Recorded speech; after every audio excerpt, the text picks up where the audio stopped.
You can't just walk out. We're your family, Will. I choked back tears as he grabbed his car keys. Maybe try acting like one when I'm not around, Claire. His words stabbed deeper than any scalpel I had handled during my shifts in the emergency room. He left the front door ajar, letting the chill creep into the hallway. I closed it, fighting the impulse to scream. Instead, I turned and saw my 8-year-old daughter, Lily, sitting on the staircase, clutching her stuffed bunny. Her big brown eyes mirrored my pain. "Mommy, is Daddy mad at us?" she asked softly. "No, sweetie," I lied, forcing a smile. "Daddy's just busy with work." Lily sighed and nodded, but I could tell she wasn't convinced. She's a smart kid. Too smart sometimes. I walked over and hugged her tightly. "Let's get you ready for bed," I said, hoping to distract her from our crumbling world. Later, as I tucked her in, she asked, "Why doesn't Daddy ever read me a bedtime story anymore?" I swallowed hard. He just has a lot on his mind. But how about I read you one tonight? She smiled and snuggled under the blankets as I began reading her favorite story. My voice wavered, but I tried to focus on each word, letting the familiar tale bring some semblance of peace. When she finally drifted off, I went downstairs and found myself staring at the empty chair across the dinner table. It was mocking me. Another night of cold dinner and a colder house. An hour later, the sound of the door clicking open startled me. Will walked in, carrying a fast food bag. "Seriously?" I said. "You couldn't even call or text?" He shrugged, placing the bag on the counter. "I had a long day, Claire." "A long day, really?" I snapped. "Do you have any idea how lonely Lily is? She's missing you, Will. She needs her father." "Don't start, Claire. My job is demanding. You knew what you signed up for." "Yes, and now you're spending all your free time with your mother," I replied, my voice heavy with resentment. "It's like we're invisible." Will's eyes darted around the room, avoiding mine. "She needs me, too." "Who? Your mother?" "She's fine, Will. What about us? What about Lily?" My patience was wearing thin. He sighed, pulling the chair out and collapsing into it. "You'll never understand, Claire. I have responsibilities." "And so do I shot back, my voice rising. "I work in an emergency room, for God's sake, but I still find time for our daughter." Will rubbed his temples. "Can we not do this tonight, please?" "No, Will," I said firmly. "We need to talk about this. About us." He shook his head. "I'm too tired for this, Claire. Maybe tomorrow." He grabbed his keys again, leaving the fast food bag untouched. Without another word, he walked out, letting the door slam behind him. The sound echoed through the empty house, and I sank onto the floor, hugging myself. Why did it always come to this? Why did my marriage feel like a battle I was always losing? But I couldn't give up. For Lily's sake, I had to keep fighting. I just didn't know how much longer I could keep it together. As Will's car sped away, I promised myself that things would change. They had to. Adjusting my nurse's uniform for tomorrow's shift, I took one last look at Lily's room. She mumbled something in her sleep and turned over, clutching her bunny tightly. I had to be strong. For her. For me. Even if it meant standing alone in this fight. The next morning, I woke up to the sound of birds chirping outside my window. Will had come back in the middle of the night and was sprawled on the couch. As I moved around quietly, making breakfast for Lily and getting myself ready for another long shift at the hospital, the tension hung thick in the air, unspoken but definitely felt. I poured a cup of coffee and sat down at the kitchen table, waiting for Lily to wake up. Will shuffled in, yawning and stretching, rubbing his eyes. For a few moments there was only the sound of the coffee maker dripping. "Claire, I've been thinking," he said, still avoiding eye contact. "About us, about Lily. Maybe we need a break, something to bring us closer together." I raised an eyebrow, skeptical. "A break? Like what?" "Disney World," he said, as if it were the most natural thing. "A vacation, for Lily's sake." "Disney World, are you joking?" I couldn't hide my incredulity. "No, I'm serious. It'll be for Maureen's 65th birthday, too. She's always wanted to go, and it could be good for Lily to have her grandmother around." And there it was again. His mother. I sighed, biting back the sharp retort threatening to spill out. "Will, I don't know." "Claire, please," he interrupted. "I know things aren't great, but maybe this could help. A change of scenery, a chance to spend time together, all of us." I wanted to reject the idea outright, but the thought of Lily's excitement tugged at my heart. She'd been through so much loneliness. Maybe this would cheer her up, even just a little. "All right," I said finally. "For Lily?" Will's shoulders relaxed, but I could sense the underlying tension still simmering beneath the surface. He took it as a tentative victory, something to hold on to. Lily burst into the kitchen, her face lighting up when she saw breakfast laid out. "Mom, can I have pancakes?" "Of course, sweetheart." I flipped a few on the griddle, the smell filling the kitchen. Will sat next to her, a rare smile creeping onto his face. "Hey, Lily," he said while she chewed. "How would you feel about going to Disney World?" Her eyes widened, and she nearly knocked her plate over in her excitement. "Really? Are we really going?" "We are," Will confirmed. "We'll all go together." Lily's joy was infectious, and for a moment it softened my resentment. Days passed, and between hospital shifts and home, I found myself both dreading and looking forward to the trip.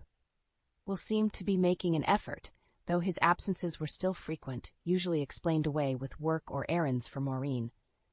When he wasn't around, I busied myself making preparations, though a part of me remained wary. There was an underlying sense of dread, a feeling that this trip could either mend our broken ties or break them completely. One evening, as I packed the last of our luggage, Will came home with a smug look on his face. He handed me an itinerary. "Here, everything's planned out," he said. "We'll leave first thing on Monday." "Got it," I replied, scanning the details. That night, as I lay in bed, I wrestled with mixed emotions.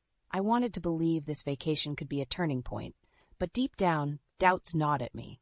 Every promise Will made seemed wrapped in layers of his mother's influence. When I turned the lights off, I made a silent vow. No matter what happened, I would make sure Lily's happiness was the priority. She deserved more than half-hearted commitments and broken promises. I was closing up a patient's file at the hospital when my phone buzzed. It was a text from Will. "We're at the gate. Hurry up." I glanced at the clock and felt a pang of panic.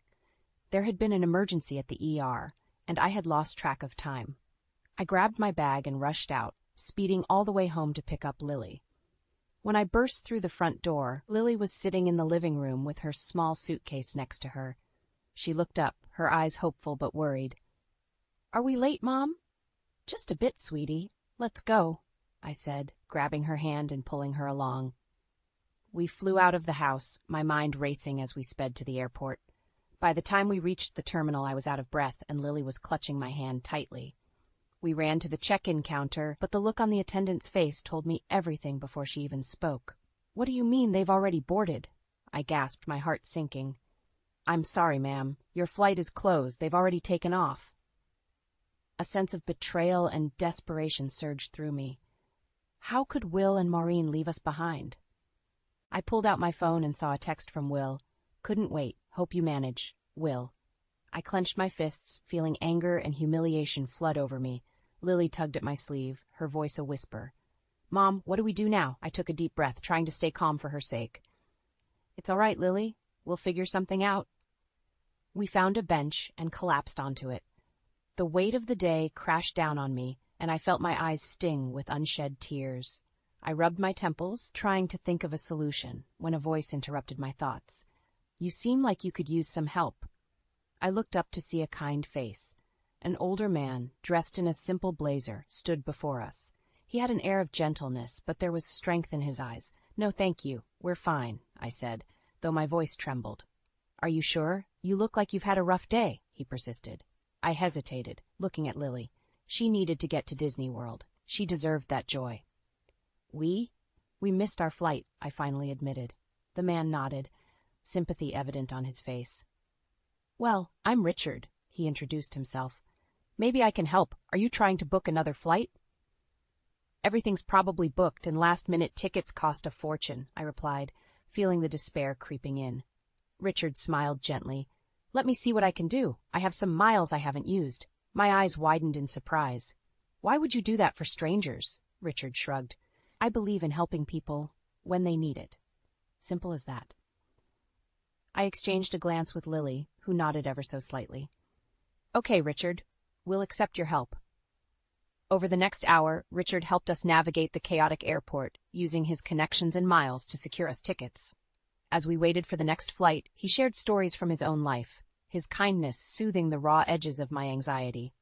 By the time our new flight was ready to board, I felt a weight lift off my shoulders. I shook Richard's hand firmly. Thank you. I don't know how to repay you. Richard waved it off. Just enjoy the trip and take care of that wonderful daughter of yours. Lily beamed at him, and for the first time that day I felt a glimmer of hope. Maybe everything wasn't lost after all. As we boarded the plane, I clung to that hope, determined to make this trip memorable for Lily, no matter what awaited us on the other side. After hours of travel, the plane finally landed in Orlando. Lily and I stepped off, both exhausted but a bit hopeful. The sun was shining brightly, and for a moment, I allowed myself to breathe easier. We grabbed our luggage and made our way through the bustling airport. Lily clung to my side, her eyes darting around as if half expecting her father to jump out at any moment. Once we exited the airport, I tried to get a taxi, but my phone buzzed. It was a message from Will. Meet us at the hotel. Address is on the itinerary. Will. I clenched my jaw. No apology, no acknowledgement of what he'd done. Just instructions. I hailed a cab, and we set off. The hotel was massive, filled with excited families and guests. I dragged our luggage toward the reception desk, feeling every bit of the long journey. Just as I reached the counter, a hotel employee stepped forward. Welcome. How can I assist you today? She asked with a professional smile. I'm supposed to meet my husband here, I said, handing over the itinerary. Will Sanders? She typed away at her computer and nodded. Yes, Mr. Sanders checked in earlier. I'll have someone take you to your room. As we walked through the plush corridors, Lily's excitement began to return. She marveled at the decorations, pointing things out and smiling again. My heart felt lighter seeing her like that. Our room was a spacious suite. I dropped our bags, feeling the fatigue wash over me. Suddenly, Lily tugged at my sleeve. Can we go to the pool, Mom? Sure, I said, forcing a smile. Let's change and head down. Within minutes, we were outside by the pool. The sight of water and the sound of laughter lifted my spirits slightly. But as we walked toward the chairs, I spotted Maureen sitting on a lounger, her face twisted into a self-satisfied smirk. Will was beside her, tipping back a beer. Well, look who finally made it, Maureen sneered. You sure took your sweet time. I felt a sharp stab of anger. We had an emergency at the hospital. You didn't have to leave without us. Will's face reddened as he guiltily scratched his neck. Mom insisted. She said we couldn't wait. Oh, did she now? I shot back, my voice brittle. Funny how you always do what Mom says. Maureen flicked her sunglasses off and leaned forward. You think I wanted to spend my birthday waiting around? Maybe you should have planned better. This isn't about planning, Maureen. This is about decency, I snapped. Before the situation could escalate, Lily tugged my hand again, her eyes wide with confusion. Mom, let's just swim, please. Taking a deep breath, I nodded. All right, honey, let's go. We moved to a quieter part of the pool, but I could still feel Maureen's gaze piercing into my back. I tried to focus on Lily as she splashed and played, her laughter a balm to my frayed nerves. An hour later, when Lily was thoroughly soaked and worn out, we headed back to our room. I wrapped her in a towel, and we sat on the balcony overlooking a glittering view of Orlando. She rested her head on my shoulder. We'll have a great time, just the two of us, I promised her, kissing the top of her head. You promise? She asked, looking up at me with tired, hopeful eyes. I do, I said firmly. We're here now, and we'll make the most of it. Just as I said those words, my phone buzzed again. It was a message from Richard. Hope you and Lily are doing well. If you need anything, don't hesitate to call. A genuine smile tugged at my lips. Perhaps kindness wasn't so rare after all. And with that thought, I felt a new resolve to turn this trip around, no matter what Will or Maureen did. Let's get some rest, Lily, I said softly. Tomorrow's a new day. As she drifted off to sleep in my arms, I felt a flicker of hope. We'd face whatever came next together, and we'd be stronger for it. The morning sun poured into our hotel room, warming the space and nudging me awake. I stretched and looked over at Lily, who was still curled up snugly under the covers. Hoping to catch some early peace, I left a note and made my way to the hotel's coffee shop. With a steaming cup of coffee in hand, I wandered toward the pool area, lost in thoughts of how to salvage this vacation. As I rounded the corner, the sight that greeted me could not have been less welcome. Will and Maureen were there again, lounging poolside with smug expressions plastered across their faces. Good morning, Claire, Maureen called out, her voice dripping with faux sweetness. You look well rested. I nodded politely, not trusting myself to say more. I approached a chair on the opposite side and settled into it, hoping to be left alone. No such luck. I was just telling Will how nice it was to have a little family time, Maureen said, loud enough for everyone to hear. It's a pity some people prioritize work over family. My hands tightened around the coffee cup. I'm an ER nurse, Maureen. I don't get to choose when emergencies happen. My voice held steady, but inside I was seething. Will pulled himself up and crossed over to me. Claire, let's not argue. This trip is supposed to be fun. I looked at him incredulous. Fun? Fun for who, Will? You left your wife and daughter at the airport. How is that fun? He looked away, guilt momentarily flickering in his eyes. You know Mom's health. She couldn't wait in those conditions. Her health isn't preventing her from lounging out here looking perfectly fine, I retorted. Before Will could respond, Lily appeared, rubbing her sleepy eyes. She looked at the pool and her face brightened. Can I swim again, Mom? Sure, Lil. Why don't you get your floaties? I suggested, wanting to focus on her happiness. As she ran back to the room, Maureen chuckled. Spoiling her with distractions won't change the facts, Claire. Some people just aren't cut out for balance. Her words stung, but I stood my ground. I'm doing the best I can, Maureen. Being balanced or perfect isn't an option when you're saving lives. Maureen waved dismissively. Always playing the martyr, aren't we? Before I could respond, Lily returned, ready for the pool. She looked from me to her grandmother and picked up on the tension. Mom, let's go swim. I forced a smile. Of course, sweetheart. We played in the pool, splashing and laughing as I tried to focus solely on Lily. But every time I glanced at the lounge chairs, Maureen's smug face and Will's conflicted one met my eyes. After our swim, Lily and I returned to our room to freshen up. Just as we settled down for lunch, a knock came at the door. It was Will, looking worn out. Can we talk, Claire? Please, he asked, his voice softer than usual. I crossed my arms. What is it, Will? He took a deep breath. Look, I know things haven't been great. I want to fix it. I want my family back. Fix it? I repeated. Leaving us at the airport was your idea of fixing things? Will sighed, running a hand through his hair. Mom insisted. I couldn't say no. Anger boiled over. That's your problem, Will. You always put her before us. Say, I'm done being second place. Claire, please. No, Will. This trip has shown me how strong Lily and I are without you constantly letting us down. He looked at me, desperation in his eyes. You can't just leave us. We're family. Family is more than just living under the same roof, I said, feeling an unexpected resolve wash over me. So what now? He asked, almost defeated. Now Lily and I make the most of this trip. You and Maureen can do whatever you want, but we're done being your afterthought, I stated firmly, closing the door on any further discussion. For the first time in a long while, I felt a sense of control over my life, and that was something worth holding on to. We headed to the hotel's main restaurant for dinner, hoping to enjoy a quiet meal. The place was bustling, making it the perfect place to blend in and escape from everything that had gone wrong. We were halfway through our meal when I heard that grating voice again. Oh, there they are, the latecomers. Maureen's voice sliced through the room like a knife. I turned to see her walking toward us, Will trailing behind like a chastised child. Other diners turned their heads, watching the unfolding drama. What do you want, Maureen? I tried to keep my voice steady. I just thought I'd join my family for a meal. Is that too much to ask? Maureen sat down, uninvited, her gaze never leaving mine. Will took the seat next to her, staring at his plate. Lily, sensing the tension, reached for my hand under the table. Well, we were having a nice, quiet dinner, I replied, trying to keep it civil for Lily's sake. Maureen looked around at the other guests, then leaned in closer, voice dripping with condescension. I guess some people just can't manage their lives well enough to show up on time. That did it. I slowly put down my fork, meeting her gaze head on. Maybe some people should stop meddling in others' lives and focus on their own. Will looked up, panic flickering in his eyes. Mom, Claire, can we not do this here? Maureen ignored him. Funny you'd say that, Claire, seeing how you're the one always working and never home. Perhaps you should have thought about that before having Lily.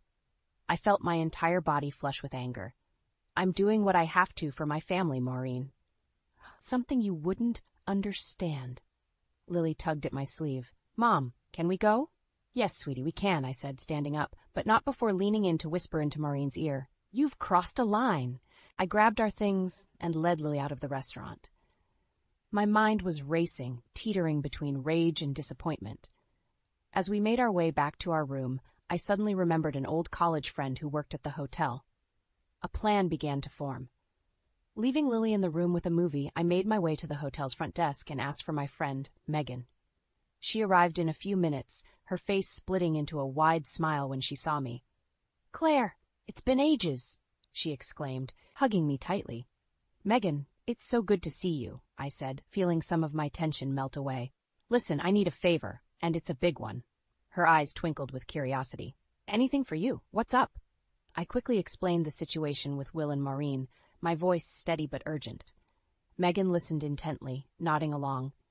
"And you want to complicate their stay?" she asked, an amused grin spreading across her face. "Yes. Nothing that goes too far, just enough to make them feel inconvenienced." Megan laughed. "I think I can arrange that. Consider it payback for all the pranks you pulled on me in college." "Thanks, Megan. You're a lifesaver." I hugged her once more before heading back to our room, feeling a newfound sense of vindication. The next morning, things started to change. Will and Maureen seemed flustered, bickering more than usual. Our booking got messed up. They downgraded our room.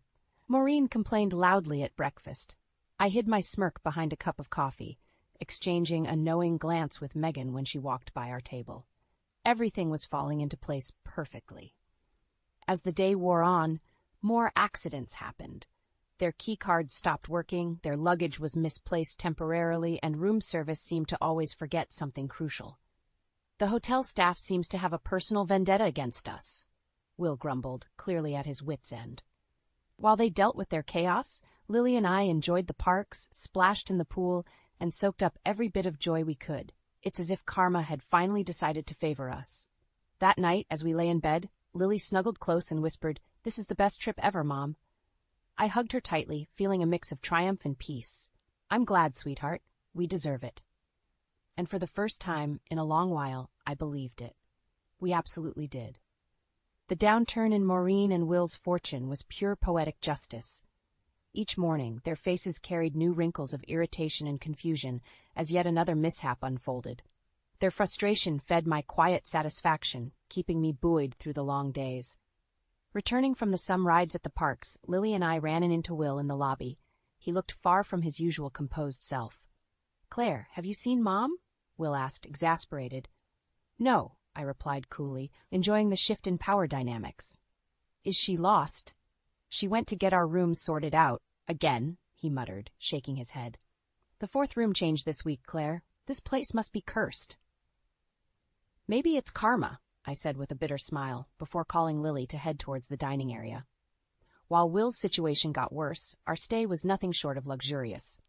Megan outdid herself, ensuring our room was always spotless, meals were exquisitely prepared, and there was even a surprise upgrade, just for Lily and me.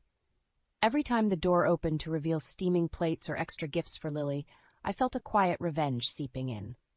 One afternoon, I spotted Maureen near the front desk, her face flushed with fury. She was engaged in a heated conversation with a receptionist, her voice shrill enough to turn heads.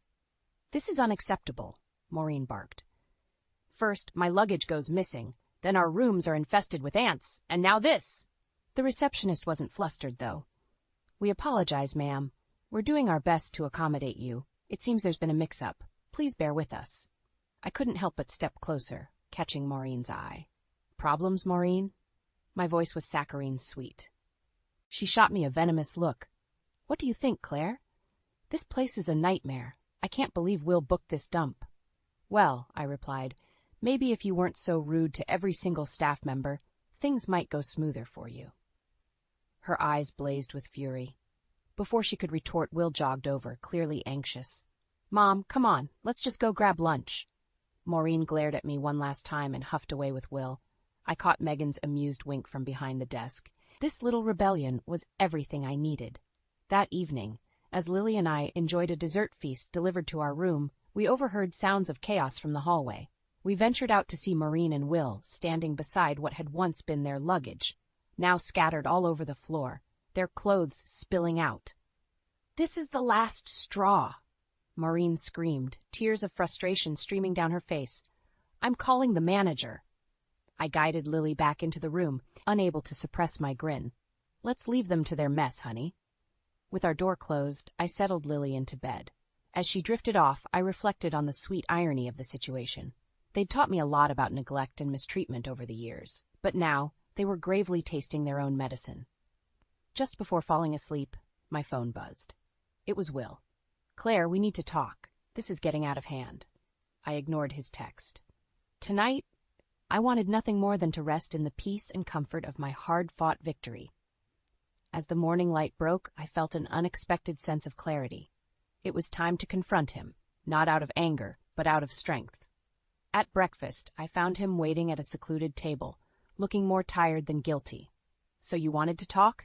I initiated, taking a seat opposite him.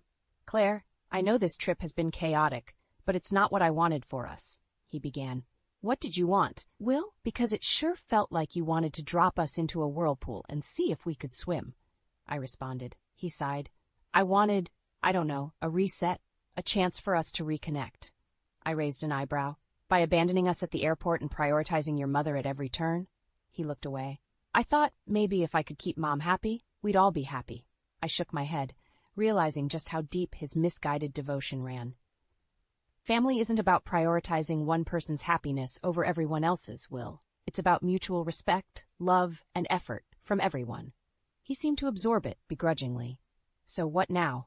Now, Lily and I enjoy what's left of this trip. And after. I paused, feeling my resolve harden. We'll see where we stand when we get home. Will nodded reluctantly. All right, Claire. I just hope we can find a way back to each other. As I walked away, the weight of our conversation settled, but so did my determination.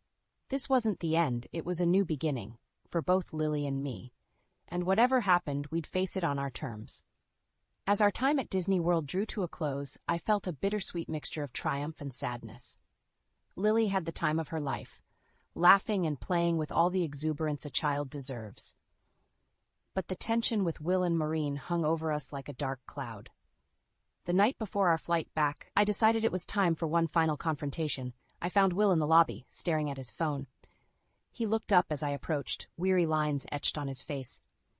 Claire, we need to talk, he started. Yes, we do, I agreed, sitting down across from him. I've been doing some thinking, Will said, rubbing his temples. This trip didn't go as planned, and I can see how much hurt I've caused. That's an understatement, Will, I replied, my voice steady. You've neglected Lily and me for far too long. Your mother's needs were always paramount, never ours. He opened his mouth to protest, but thought better of it. I've been a terrible husband and father, he admitted, but I want to make things right. I need your help, Claire. I can't do this alone. I sighed, feeling a tiny flicker of pity but standing firm. It's not that simple, Will. It's going to take more than words. Actions matter. I can change, he insisted. I'll get counseling. I'll set boundaries with Mom. Just give me a chance. Before I could respond, Maureen stormed over, her face a mask of fury. What's going on here? She demanded. Are you filling his head with ridiculous ideas, Claire? This is between Will and me, Maureen, I said, standing up to face her. You've meddled enough. Excuse me? Maureen's tone was dripping with venom. Everything I've done is for this family. You're just ungrateful. Ungrateful? I echoed, incredulous. You've poisoned this family with your manipulation. You don't care about anyone but yourself. Maureen's eyes blazed. Don't you dare speak to me like that. I will because it's the truth, I shot back. Will needs to make his own decisions without your interference. Will stood up, his face drawn but resolute. Mom, Claire's right. I need to set boundaries, for my marriage, for my daughter. Maureen looked stunned, then furious. You're choosing her over your own mother? I'm choosing my family's well-being, Will said, his voice firm. She spun on her heel, marching away, but not before throwing one last glare at me. This isn't over, Claire. I watched her go, feeling a strange mix of satisfaction and relief. Turning back to Will, I saw a glimmer of hope in his eyes. I'm committed to changing, Claire. For us. I nodded slowly. We'll see, Will. Actions speak louder than words. On the plane ride home, Lily slept peacefully in my lap. I gazed out the window, reflecting on the turmoil and revelations of the trip. This wasn't an immediate fairy tale ending, but it was a start. Back home, settling into our routine wasn't easy, but there was a shift. Will started attending counseling sessions, setting limits with Maureen, and genuinely trying to reconnect with Lily and me. His efforts didn't erase the past, but they showed promise for the future. One evening, while Lily was coloring and I was preparing dinner, a familiar name popped up on my phone. It was a letter from Richard, the kind stranger who had helped us at the airport. Dear Claire, I've thought about you and Lily often since we met. Your strength and resolve were inspiring. If you ever need a friend or just someone to talk to, know that I'm here. Best wishes, Richard. I smiled, tucking the letter away in a drawer. Life was unpredictable, filled with both obstacles and unexpected kindness. I turned to Lily, who was now humming a tune while coloring. What are you drawing, sweetie? A happy family, she said, holding up her picture. There we were, smiling together, brighter days ahead. The journey to rebuilding wasn't complete, but it began with small steps and unwavering hope. For Lily and me, that hope was enough to keep moving forward, and as the days turned into weeks and then months, our fractured family began to piece itself back together, one genuine effort at a time.